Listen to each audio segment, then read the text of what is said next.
Bienvenue à tous.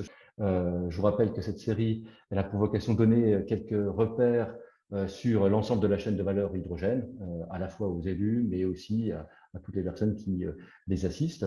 Et nous avons traité des thèmes du potentiel de développement de filières hydrogène, avec notamment Jacques N. On avait aussi traité la question des financements de projets hydrogène, des mobilités lourdes, avec notamment M. Panson qui est ici présent, la production massifiée d'hydrogène vert, la mobilité fluviale, le transport et stockage, et encore la semaine dernière, la question de la recherche en matière d'hydrogène. Et aujourd'hui, nous avons le plaisir d'accueillir deux élus, les témoins clés qui nous font l'honneur de leur participation. Donc, je vais citer dans l'ordre de présentation, ça sera Monsieur Jean-Patrick Masson.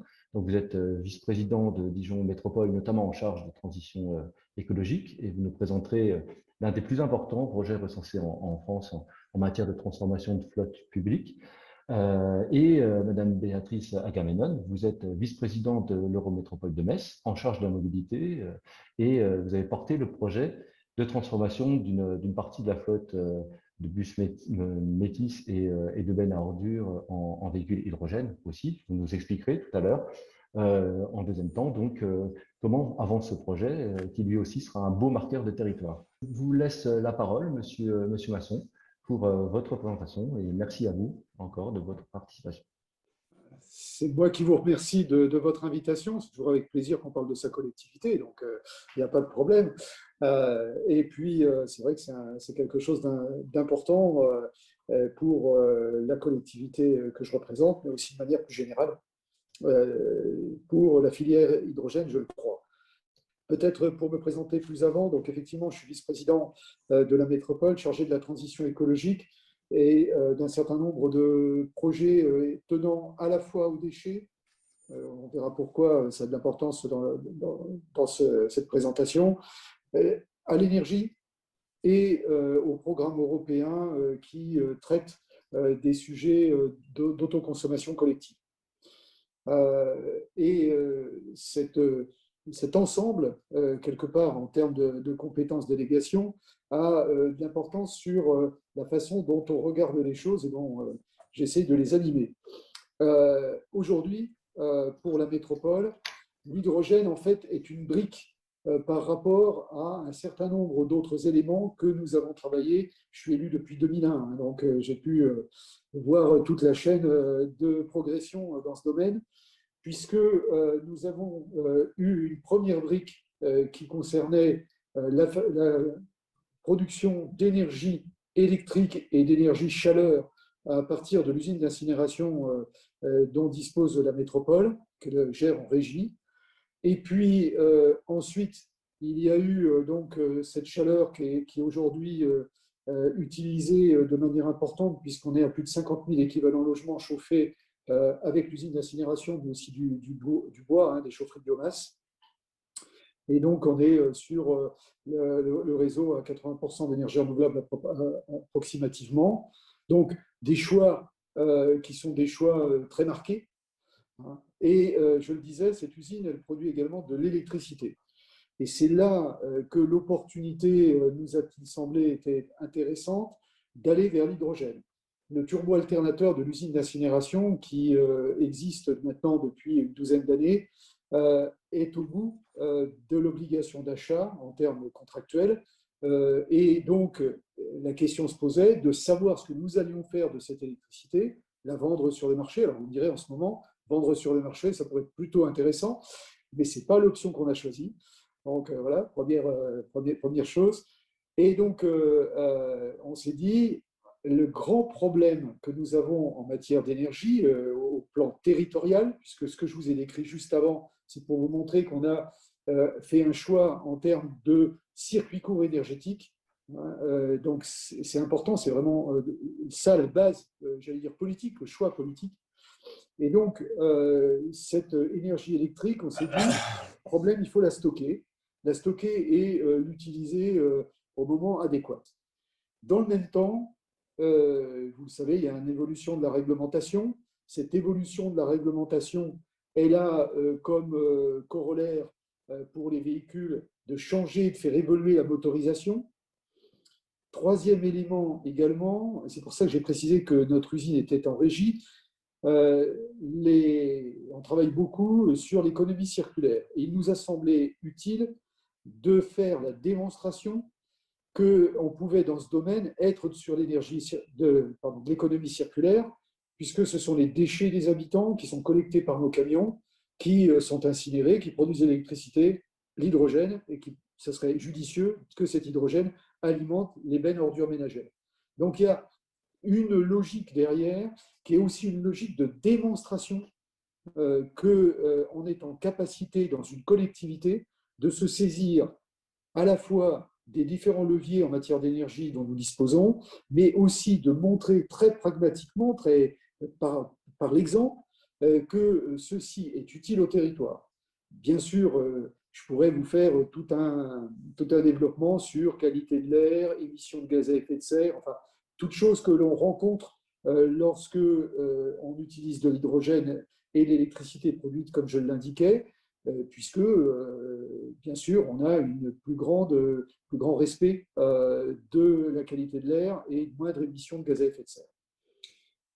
Ceci étant posé, on a finalement exploré les choses. Parce que ce n'était pas évident, de prime abord, que les bennes à ordures ménagères, avec une motorisation hydrogène, soient plus favorables, par exemple, que des bennes à gaz ou des bennes électriques.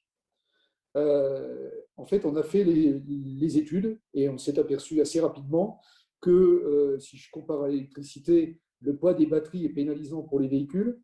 Et donc, évidemment, on met moins de tonnes d'ordures ménagères dans un véhicule qui a des batteries qui pèsent relativement. On a également des problèmes de parcours, puisque nos bennes à ordures ménagères font 2 voire 3 tournées par jour. Et donc, évidemment, il faut le temps de charge. Donc voilà. L'hydrogène donc répondait finalement à la question de la collecte des ordures ménagères sans bousculer le fonctionnement actuel de la collecte. Et ça, c'était important pour nous, puisque ça induisait des coûts supplémentaires, soit en achat de bennes plus nombreuses, on en a 42 aujourd'hui qui passeront en hydrogène, soit en termes de tournée, en termes d'organisation du travail, etc. Donc on est parti de là. On a une station qui est en cours de construction juste à côté de l'usine d'incinération, ce qui permettra aux bennes ordures ménagères, une fois qu'elles ont déchargé leur contenu, leurs déchets, de se ravitailler et de repartir pour des tournées suivantes. On a déroulé quelque part la flotte et on s'est dit qu'on a également une autre flotte captive qui est celle de nos bus. Et donc, on s'est orienté vers la construction d'une station. Alors, celle des ordures ménagères est donc destinée aux bennes à ordures ménagères est au nord de la ville. Celle pour les véhicules, donc les bus, est-elle au sud de la ville. Alors, on dit station nord, station sud, c'est pour ça que, pour que tout le monde me comprenne, si jamais ça m'échappe dans la suite de mon propos. Donc, sur cette station au sud, nous avons presque 172 bus exactement, et puis le dépôt de tramway. Et donc la décision a été prise rapidement d'aller sur, alors avec un décalage dans le temps, mais d'aller sur également des bus à hydrogène, puisque nous savons que la quantité d'hydrogène produite est importante pour le coût de l'hydrogène. Donc, effectivement, si on en produit très peu, le coût de l'hydrogène s'envole. Donc, on est quelque part obligé, en tous les cas, c'est comme ça qu'on l'imagine, d'aller vers un hydrogène produit, alors, je vais y venir par des énergies renouvelables, pas seulement par l'usine d'incinération, et qui soit à un coût qui soit suffisamment raisonnable. Alors, c'est une opération qui va se dérouler quand même sur 8-9 ans, puisque le renouvellement des flottes, on va le faire au fur et à mesure du renouvellement habituel. On ne va pas acheter 42 bennes à ordures ménagères et 180 bus d'un coup, vous imaginez bien. Donc, ça va s'étaler dans le temps, avec une montée en puissance de la production d'hydrogène dans ces 2 stations et une modification assez importante du dépôt de bus, puisque une des questions qui se posent pour tout le monde dans ce cas-là, c'est comment ravitailler les bus, hein, et on s'oriente vers un ravitaillement à la place, ce qui ne s'est pas encore fait en France en tous les cas, et je ne sais pas même pas en Europe si ça s'est fait, c'est-à-dire à l'identique finalement de la distribution du gaz, hein, quand vous avez une flotte de bus à gaz. Donc on aura ce ravitaillement à la place qui évitera aux chauffeurs d'attendre leur tour pour pouvoir ravitailler leur bus. Ces deux stations, celle du Nord sera ouverte à d'autres usagers, hein, essentiellement des poids lourds. On a plusieurs entreprises qui se sont déclarées intéressées. Celle du Sud, elle, pour des raisons de sécurité, et on peut pas pénétrer, enfin tout le monde ne peut pas pénétrer sur le dépôt de trams et de bus. Là, sera dédié exclusivement aux bus. Malgré tout, elle tangente les complexes appartenant à la SNCF sur l'entretien des trains. Et donc, on sera en capacité, c'est en discussion avec la région, d'alimenter des trains hydrogène également sur ce site. Quant à ce qui concerne la production, je l'ai dit, on part de l'usine d'incinération. Assez rapidement, la production d'énergie électrique de l'usine d'incinération ne sera plus suffisante. Et une des questions qui se posent, vous vous en doutez, c'est d'avoir dans le même pas de temps une progression de la production d'hydrogène qui est couplée à la progression du nombre de véhicules qui viennent se ravitailler. Sinon, on a un vrai problème, on produit trop, on perd de l'hydrogène ou on perd de l'électricité au choix, ou on ne produit pas assez et auquel cas on a des véhicules qui ne peuvent pas fonctionner. Donc l'adéquation entre l'un et l'autre est un vrai sujet sur lequel on a regardé les choses de manière très précise, ce qui a comme conséquence soit d'être en sous-production et donc d'aller chercher de l'hydrogène ailleurs. On a de l'hydrogène fatal à une quarantaine de kilomètres de Dijon, donc un industriel. Et donc, on regarde un petit peu de ce côté-là aussi. Hein, on adapte, donc dès le départ, il va certainement être souhaitable d'adapter les installations à pouvoir stocker de l'hydrogène sur place. Alors, au-delà d'une journée, hein, puisque au départ, on était à une journée d'avance. Là, il faudra certainement aller plus loin. Donc, c'est aussi un sujet sur lequel il convient de se pencher de manière très attentive, parce qu'on ne peut pas stocker de l'hydrogène avec, enfin, je veux dire, au bout d'un certain nombre de tonnes, on est Céveso, hein, donc avec des réglementations très précises, etc. Donc, c'est un ajustement très fin, finalement, qu'il nous faut faire.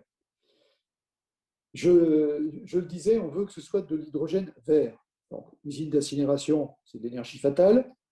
On a inauguré au mois d'octobre un champ photovoltaïque qui se trouve juste à côté, qui fait 16 hectares, donc, pour lequel, évidemment, alors, ça passe par le réseau, donc l'électron, il n'est pas marqué électron photovoltaïque, mais donc on a des équivalences. Hein.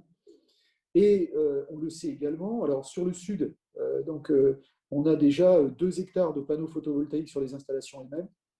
Donc, on a de l'énergie électrique renouvelable qui existe déjà sur le site. Et il nous reste évidemment à trouver de l'électricité, hein, surtout quand on va avoir les flottes qui vont se développer de manière importante.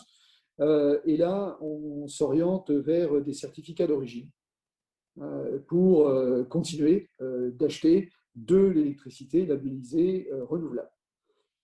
C'est particulièrement important à nos yeux.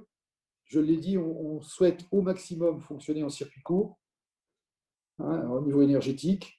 On souhaite également aider au développement des énergies renouvelables, donc qui ne sont pas forcément sur notre territoire, mais qui sont concernées du coup. Et donc, c'est aussi un choix politique qui a des conséquences financières, hein, il faut le savoir, qui a été fait. Dernier élément, parce que je ne veux pas être non plus trop long sur mon exposé, ce sont les véhicules. Alors, la première chose, c'est qu'il a été compliqué quand je dis compliqué, c'est presque un euphémisme, de trouver des bennes à ordures ménagères qui soient à un coût raisonnable. En fait, elles sont à un coût déraisonnable. Alors, on est sur un montant aujourd'hui de 540 000 euros pour une benne à ordures ménagères, inclus 5 années d'entretien de la pile à combustible par le fabricant. Donc, c'est à peu près 3 fois le prix d'une benne à ordures ménagère au fioul classique, avec des subventions à hauteur de 40% sur le surcoût. Donc, ça veut dire que la collectivité accepte de payer un surcoût pas négligeable, qui est supérieur à 120 000 euros par véhicule, ce qui est quand même significatif, surtout quand on multiplie par 42 et qu'on renouvelle ça pour les bus. Alors, pour les bus, alors peut-être, je vais rester 2 secondes sur les bennes à ordures ménagères. La raison essentielle de ce coût, aujourd'hui, c'est qu'il n'y a pas de bennes à ordures ménagères sur le marché. Il n'y a qu'un seul fournisseur, qui n'est pas vraiment un fournisseur d'ailleurs, qui achète les différents éléments, enlève le moteur thermique, met un moteur électrique avec une pile à combustible. Donc, ce n'est pas vraiment un constructeur intégré d'un châssis, comme pourrait l'être Renault ou tout autre. Donc, faute de concurrence, on va dire ça comme ça, le coût est élevé et c'est la raison pour laquelle on participe à un groupement d'achat avec d'autres collectivités pour susciter de la part des fabricants français ou en tous les cas européens la mise en place de châssis pour bennes ordures ménagères qui pourront introduire de la concurrence et participer à la baisse des prix. Il en va un petit peu différemment. Alors aujourd'hui, on a 8 bennes ordures ménagères qui sont phasées, dont les 2 premières devraient arriver fin du premier semestre 2022. Parce qu'elles sont commandées, enfin, etc. Après, c'est le délai, je vais dire, normaux de fabrication de ces bennes. Donc, on sera en exploitation sur les bennes ordures ménagères à partir de septembre. Parce qu'il y a un moment d'adaptation qu'on fera pendant l'été. Pour ce qui est des bus, alors là, il y a un peu de concurrence. Donc ça, donc on a des surcoûts qui sont moindres. Je ne vous dirai pas aujourd'hui quel est le prix d'un bus tel qu'on va le payer, puisque l'appel d'offres est en cours. On a réceptionné les offres, mais on n'a encore rien décidé, donc je peux difficilement en causer dans le détail.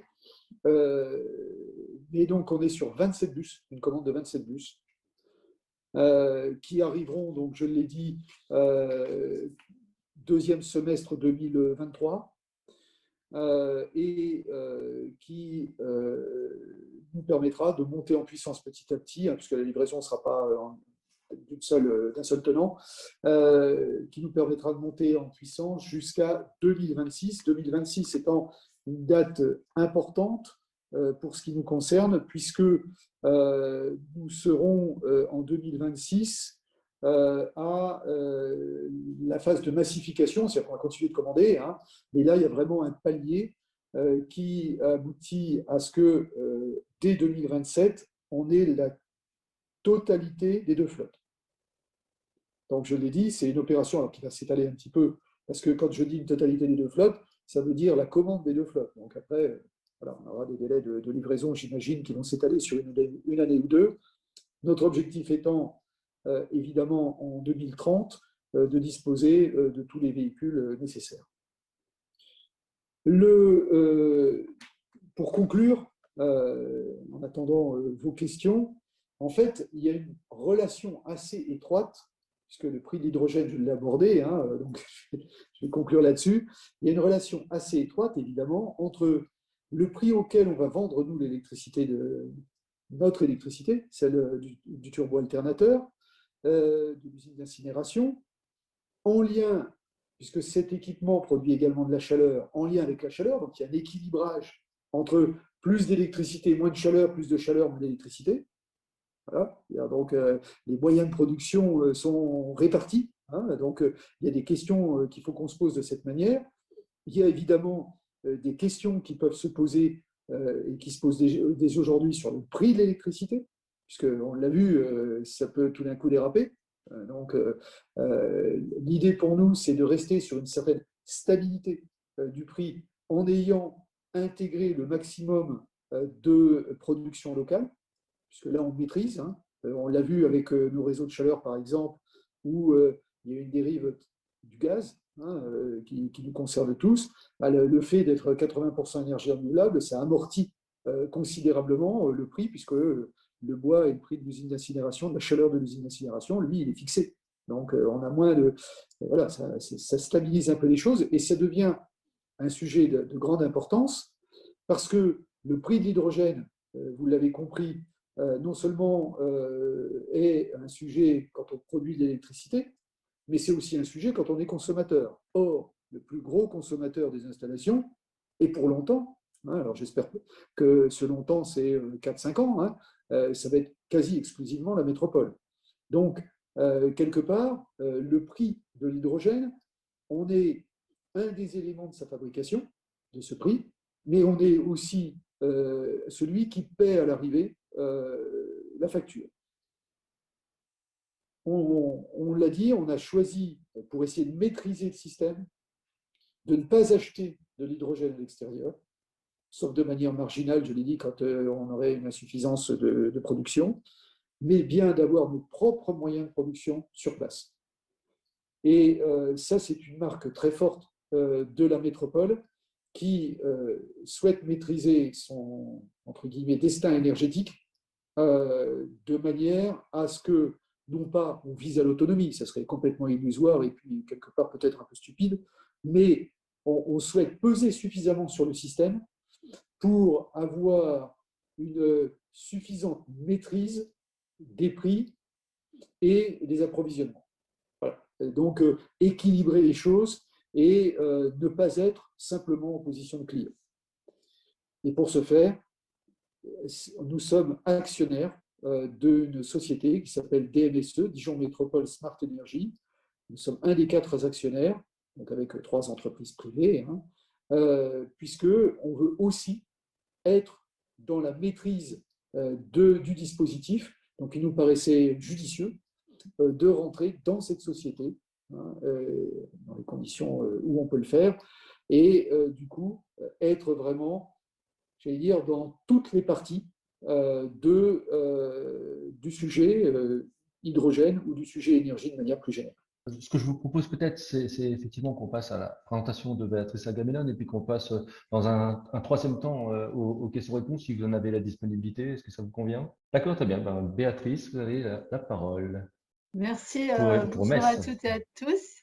On aurait presque dû inverser les présentations parce que finalement, nous, on est très en amont par rapport à la réflexion de Dijon. Hein, donc, puisque nous avons lancé notre stratégie hydrogène en début de mandat, donc à l'été 2020, et on est en phase de déploiement donc de l'ensemble du projet. Il faut savoir que lors des élections de 2020, le sujet de l'hydrogène avait été mis sur la table. Tout simplement parce qu'à l'époque, on était 2 candidats, l'actuel président de la métropole, François Grosdidier, et moi-même, puisque j'étais aussi candidate par ailleurs. Et ce projet de l'hydrogène nous tenait à cœur, tout simplement parce qu'on se disait que ça pouvait être une solution pour répondre aux enjeux de la transition énergétique.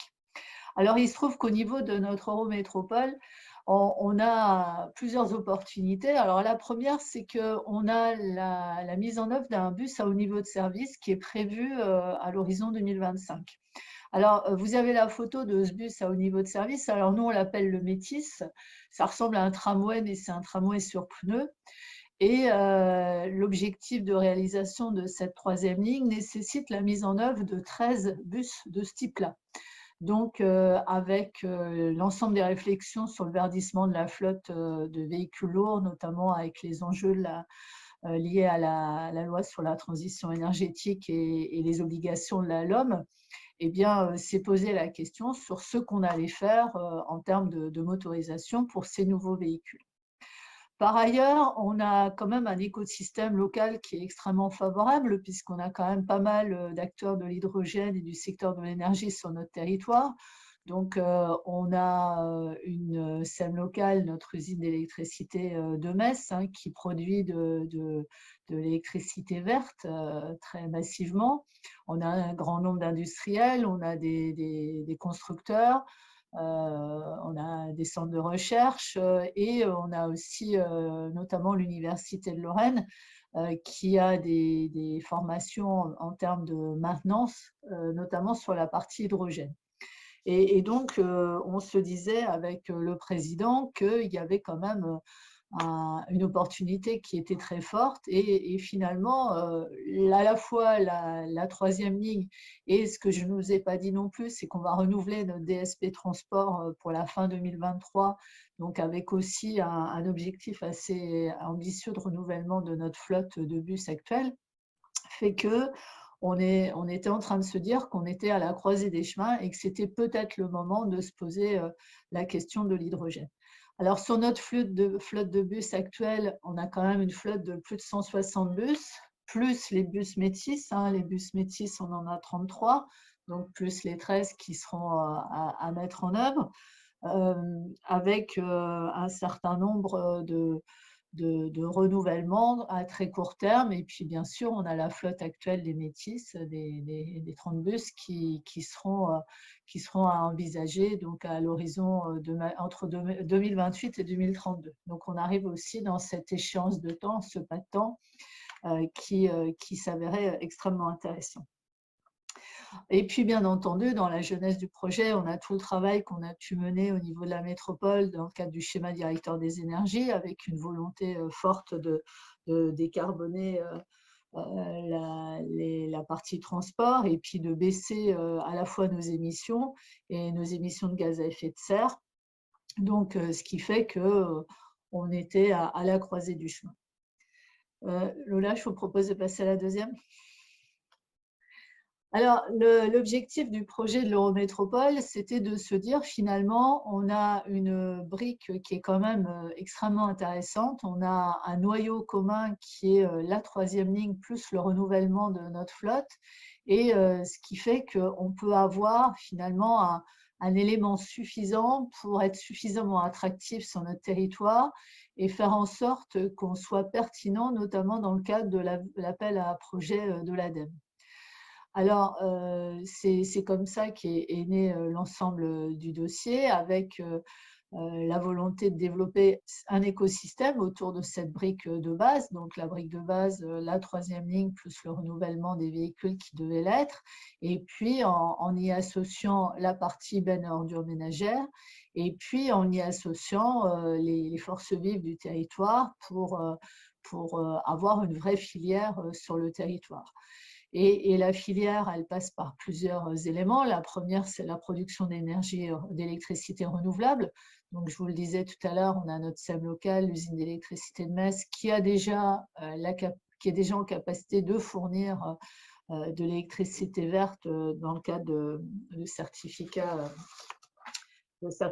d'origine. Alors, chez nous, c'est essentiellement de l'éolien ou de l'hydraulique, mais avec une volonté de la part du président et de moi-même d'avoir notre propre production dédiée à la création d'hydrogène sur le territoire. Et c'est ce qu'on a défini avec l'UM, avec la création de centrales photovoltaïques, donc sur le territoire de notre métropole. Et l'hydrogène sera bien sûr produit dans ce cadre-là par l'électrolyse de l'eau et avec une volonté aussi, comme l'a fait Dijon, d'avoir aussi une distribution sur le territoire, donc production et distribution sur le territoire, pour ne pas parler d'autonomie parce que le terme n'est pas bon, mais qu'on ne soit pas dépendant d'autres acteurs, en tout cas pour notre quotidien. Et donc, l'objectif, et c'est ce qu'on porte au niveau de la métropole, c'est d'arriver à travailler sur la conversion des véhicules lourds, alors que ce soit nos flottes de véhicules de transport, mais qu'on arrive aussi à amener un certain nombre de partenaires à l'utilisation d'hydrogène vert, et puis bien entendu la décarbonation de l'industrie qui est déjà engagée dans la partie hydrogène, mais pas hydrogène vert. Donc l'idée, c'est vraiment de créer un élan complet sur le territoire. Alors, les objectifs, j'en ai déjà parlé tout à l'heure, hein, c'est réduire les émissions de gaz à effet de serre, mais c'est surtout aussi diminuer notre dépendance aux énergies fossiles. Et puis, bien entendu, et the last man on the list, répondre aux obligations réglementaires qui sont les nôtres, tout simplement parce qu'on veut être exemplaire en la matière. Alors, sur le contexte général, et c'est pour ça qu'on s'était dit à un moment qu'on était à la croisée des chemins, parce que nous, on avait des ambitions au niveau local. Et puis, bien entendu, vous avez tous entendu parler de l'appel à projet écosystèmes territoriaux de l'ADEME, qui est finalement intervenu, nous, au bon moment.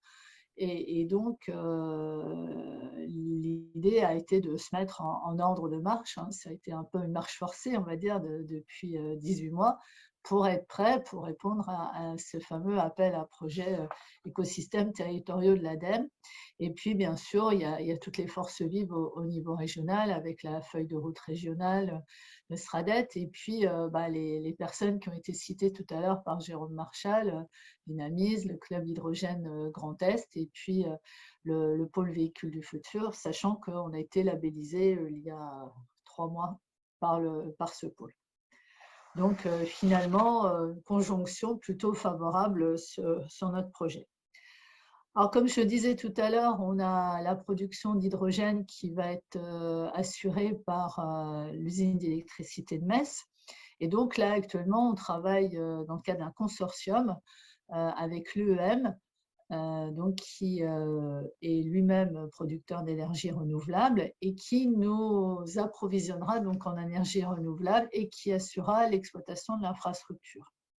Et pour répondre à une question tout à l'heure qui a été posée par Jean-Patrick Masson, la question se pose aussi d'une optimisation de l'ensemble du système, et du coup, l'EEM se pose la question de la récupération de la chaleur issue de l'électrolyseur, comme de même la réinjection de surplus d'hydrogène dans notre réseau de chauffage urbain. Au niveau du deuxième signataire du consortium, c'est John Cockerill. Alors, John Cockerill, je pense que beaucoup d'entre vous connaissent, c'est un des leaders mondiaux de la fabrication d'électrolyseurs. Alors, on a une petite particularité, c'est que le président de John Cockerill est aussi président de notre club de foot local. Voilà, ceci explique aussi cela, donc vraiment un acteur très engagé sur notre territoire. Et John Cockerill nous a proposé de construire les infrastructures de production, de compression, de stockage et de distribution d'hydrogène. Et puis enfin, l'Eurométropole de Metz, qui, elle, est propriétaire de l'ensemble des bus et des bennes à ordures ménagères. Et donc, nous assurons le service de transport de voyageurs et de collecte des déchets. Et donc, l'idée, c'est que l'Eurométropole soit client finalement d'une société qui serait créée dans ce cadre-là. Alors, actuellement, on a fait un consortium à 3, sachant qu'on a quand même beaucoup d'acteurs sur le territoire, voire d'acteurs nationaux qui nous ont contactés parce qu'ils souhaitaient investir. Donc, à court terme, on est parti sur ce triumvirat, mais avec, dans notre accord de partenariat, la possibilité d'ouvrir à d'autres partenaires externes, et notamment si un certain nombre de flottes privées souhaitaient aussi s'engager dans l'aventure hydrogène. On a fait pas mal de promotion de nos démarches, notamment dans le cadre du Business Act de la région Grand Est ou de l'ensemble des groupes de travail, des Grenelles des mobilités qui avaient été lancés aussi par la région Grand Est. Voilà, donc on a un certain nombre de contacts, mais on pourrait ouvrir effectivement ces partenariats à d'autres acteurs extérieurs s'ils souhaitaient rentrer dans notre logique territoriale. Lola, vous pouvez y aller. Alors, le projet, alors, il y a une diapo qui n'est pas passée, Lola, c'est la précédente, donc sur la partie filière hydrogène. Voilà, donc pour résumer ce que j'ai dit, donc on produira localement l'énergie renouvelable, donc c'est l'UM. La production d'hydrogène par électrolyse de l'eau sera faite et assurée par John Cockerill.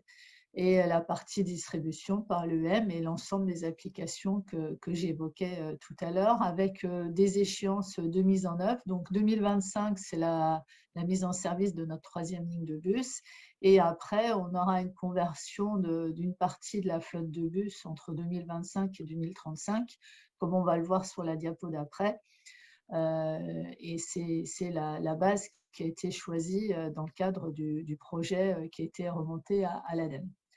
Alors, le timing que vous avez là correspond en fait aux projets tels qu'ils ont été proposés dans le cadre de l'appel à projet ADEME, sachant qu'on n'a pas accéléré pour l'instant le renouvellement de la flotte. On a fait de très très grosses acquisitions dans les années 2020 et 2021, et ce qui fait qu'on est plutôt dans une phase de renouvellement classique de la flotte jusqu'à 2030. Mais à partir de 2030, ça va s'accélérer. Et bien entendu, on a travaillé sur des projections de renouvellement de matériel à 20 ans et avec 2 hypothèses, bien sûr, de financement, si on avait une réponse favorable dans le cadre de l'appel à projet de l'ADEME et si on avait, et j'espère qu'on ne sera pas dans ce cas-là, une réponse négative, et donc pour avoir vraiment une soutenabilité financière de notre projet global. Alors, sur l'impact local du projet, bien entendu, on attend un certain nombre de retombées économiques. Alors, comme je le disais tout à l'heure, on a un écosystème qu'on a créé au niveau local, et donc ça veut dire aussi des emplois, une filière qu'on développe, et donc à la fois pour la construction, l'exploitation et l'entretien de ces installations d'hydrogène. Et donc, c'est quelque chose qui nous était cher parce qu'on a besoin d'avoir un certain dynamisme économique sur nos territoires.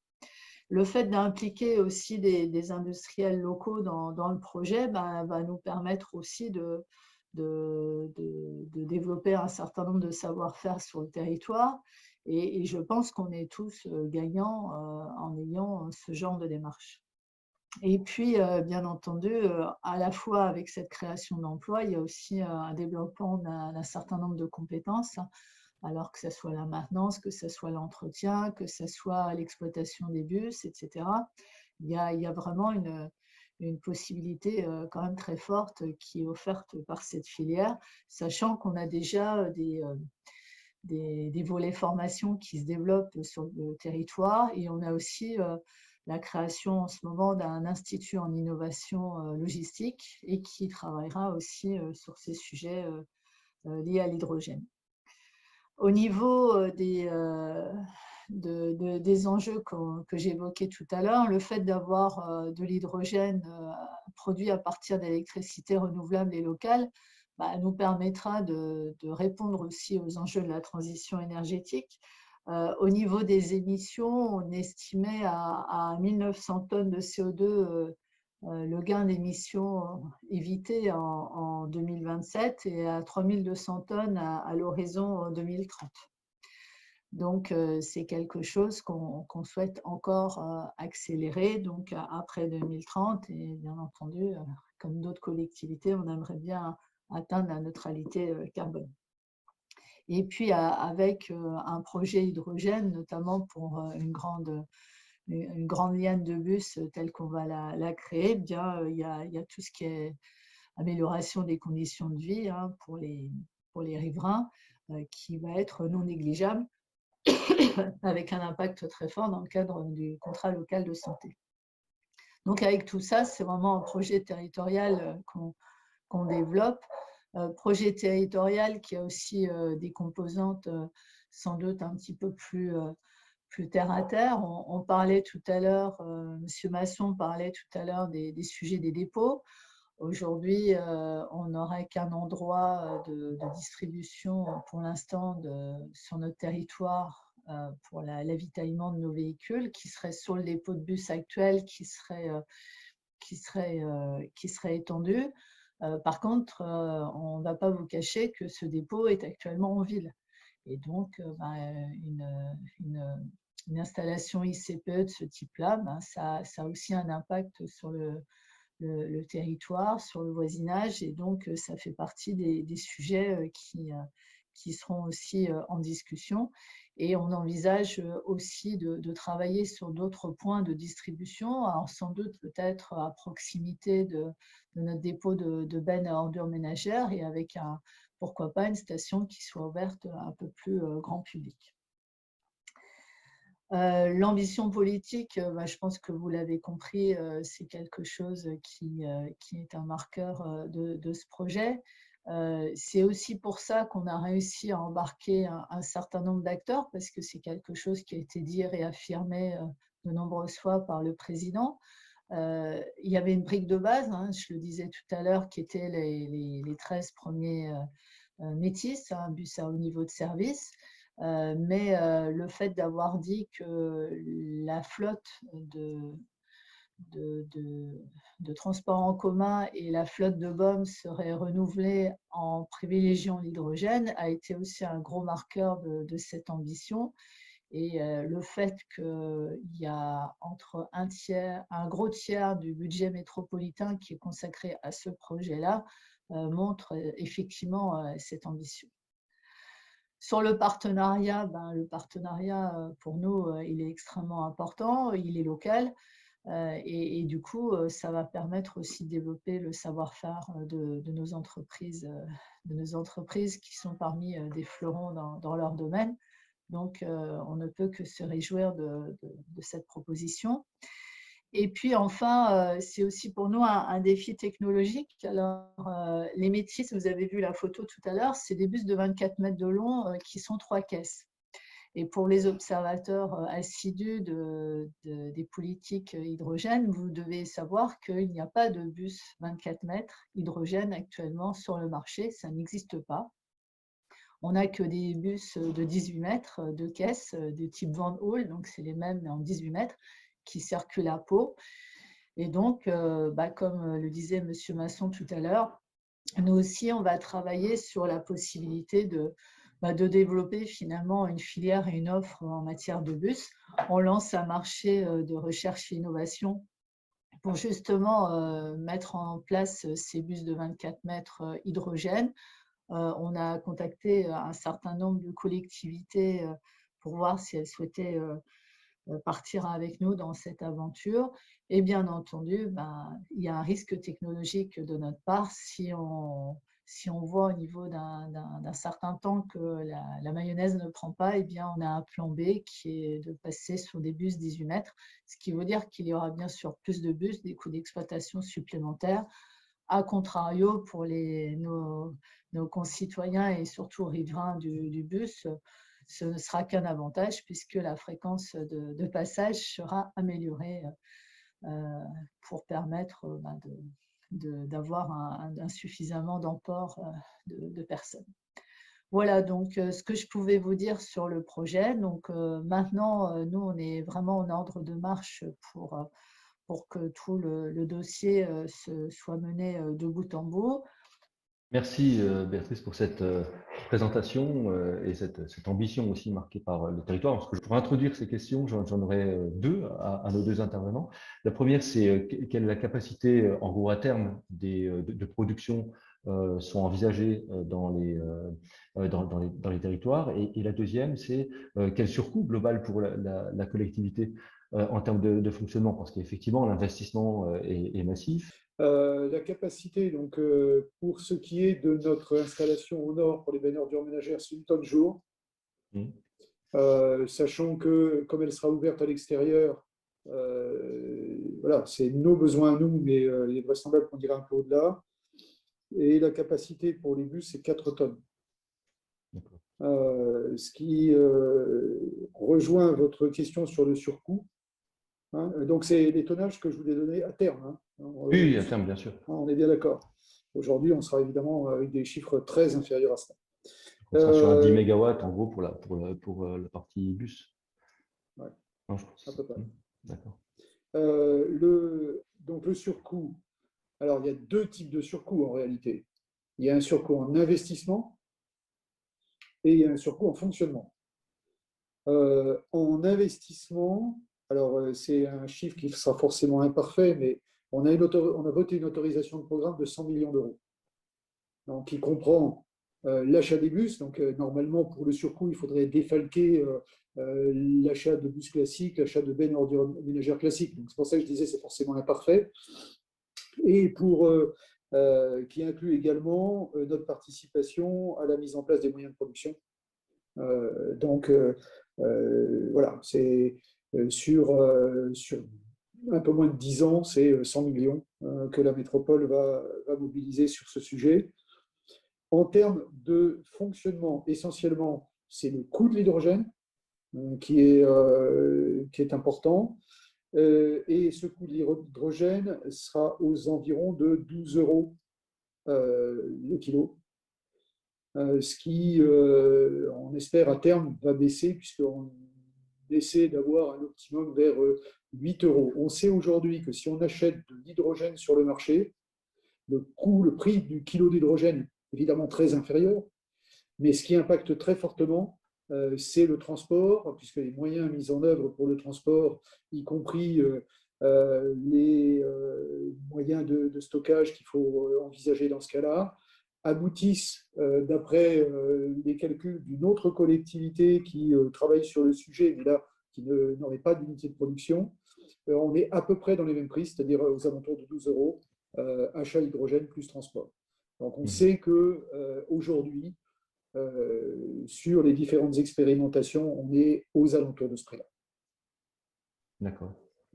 Merci, Béatrice, pour donc pour nous, là, à court terme, on a de production d'hydrogène avec une station à 2 MW pour l'instant, mais on a regardé 4 et 6.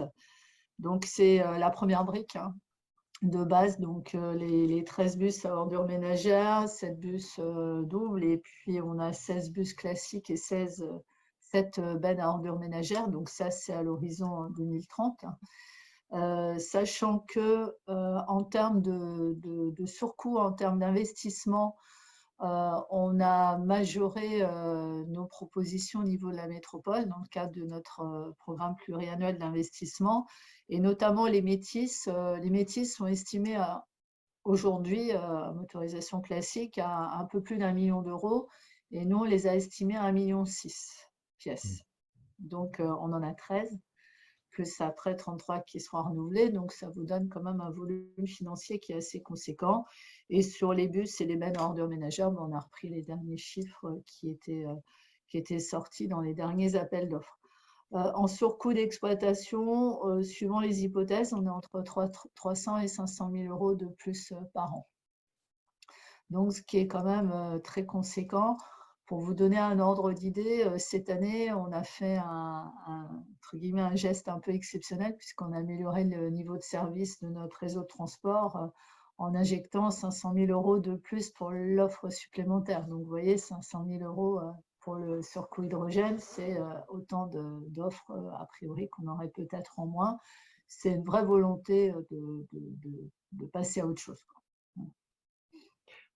Merci beaucoup pour ces éléments. Je voudrais proposer la parole à Monsieur Pitance de Saint-Avold pour un vrai projet aussi important. On en avait vu quelques éléments avec la présentation par Monsieur Léonard, le PDG de H2V, sur la production massive d'hydrogène vert. Mais vous avez la parole, Monsieur Pitance. Bonjour, merci de me donner la parole. Tout d'abord, je voudrais bien remercier les deux interlocuteurs qui nous ont présenté une vision très claire de leur projet de mobilité urbaine. Donc, je voudrais le rappeler, mais Jacques Haen, qui est là, peut-être en a parlé, M. Léonard aussi, à Saint-Avold, dans le cadre de l'arrêt de la centrale Émile-Huchet, la dernière centrale à charbon, il est envisagé de créer une filière hydrogène orientée vers l'industrie et la mobilité intensive. Donc la mobilité intensive, c'est viser des poids lourds, des camions, des flottes captives. Et la deuxième, c'est d'essayer de s'inscrire dans la démarche mosaïque et le projet de grande région hydrogène, c'est-à-dire de fournir les industriels, notamment les sidérurgistes locaux en France et en Sarthe toute proche, qui envisagent de passer à la réduction directe de l'oxyde de fer par l'hydrogène. C'est des quantités énormes qui se comptent en centaines de mégawatts électriques, et c'est des projets sur lesquels H2V s'y est intéressé dès le début. Et notons que H2V a obtenu les autorisations de construire une usine à peu près identique dans la vallée de la Seine. Bon, là, ce qui se passe à Saint-Avold, donc en même temps, on essaie de monter une filière avec un centre de certification hydrogène et des formations au niveau Bac plus 2, Bac plus 3 sur la formation, la maintenance, l'exploitation des métiers de l'hydrogène. Donc ça, je ne vais pas accaparer la parole, mais j'ai une question qui m'interroge en tant que citoyen. On parle d'autonomie, on ne dit pas indépendance énergétique, mais autonomie. Est-ce que les élus qui parlent savent quelles sont les précautions qu'on a prises pour éviter d'être embarqués dans une hausse des prix de l'électricité qu'on ne maîtriserait pas? On sait que un élément important du coût de la fabrication de l'hydrogène, c'est le prix de l'électricité, qui aujourd'hui est très fort, qui est indexé sur le prix du gaz. Donc on était parti, tout le monde est parti dans l'idée que la France maîtrisera le coût de son électricité par différents procédés. On s'aperçoit que maintenant, on s'est embarqué dans des dispositifs dans lesquels on paye toujours l'électricité au prix de la dernière centrale qu'on vient de mettre en service. Alors, est-ce que ça, c'est pris en compte? Et autrement, l'idée de l'autonomie énergétique est quelque chose de bien, qui a été bien expliqué, bien compris. Donc, c'est une question que je me pose en tant que citoyen. Quand on voit les prix de l'électricité qui grimpent, on raisonne entre 40 et 70 euros le mégawattheure, mais actuellement, le prix de mégawattheure, s'il y avait une baisse de température très basse et c'est très élevé, est-ce qu'on s'est prémuni comme ça partout dans le contexte de l'autonomie dont on a parlé? Et puis la deuxième, effectivement, les batteries électriques font appel à des terres rares, à des produits polluants dans des conditions sociales déplorables. Est-ce qu'on n'imagine pas la possibilité de créer des batteries qui utilisent des métaux, des matières de substitution qui éviteraient justement cette ponction sur le milieu naturel? Voilà. Autrement, merci. Ce webinaire, c'est très intéressant. Merci, je peux tenter une réponse. Alors, pas sur les batteries, ça, je suis complètement incompétent pour pouvoir répondre à la question. Oui. Sur le coût de l'électricité, vous avez raison, c'est un point très important, puisque oui. Ça impacte évidemment le coût de l'hydrogène. Alors, il y a deux types de réponses qu'on a élaborées. La première, vous l'avez compris, c'est de maîtriser une partie du prix directement. Alors, c'est le cas visible de Metz, l'UIOM est dans cette même situation. Donc, on maîtrise une partie. Bon, pas la totalité, loin de là, mais une partie. La deuxième façon qu'on a envisagée sur ce travail, c'est d'avoir des contrats de très longue durée sur l'énergie électrique. Quand je dis de très longue durée, c'est de 5 à 10 ans. Et donc, c'est d'acheter par avance à un prix convenu des quantités d'électricité qui sont liées à des installations photovoltaïques existantes ou des champs éoliens, et donc d'acheter leur production directement. Donc, c'est une façon de gérer le risque qui ne sera pas, qui sera pas inexistant malgré ça, hein, mais en tous les cas, d'en minorer l'impact. Merci à tous pour vos présentations très claires, toujours très claires et toujours très instructives. Donc, on vous donnera rendez-vous pour un événement qu'on va organiser donc, au sein du Sillon Lorrain, pour le coup en présentiel. Merci à vous et bonne journée à vous tous.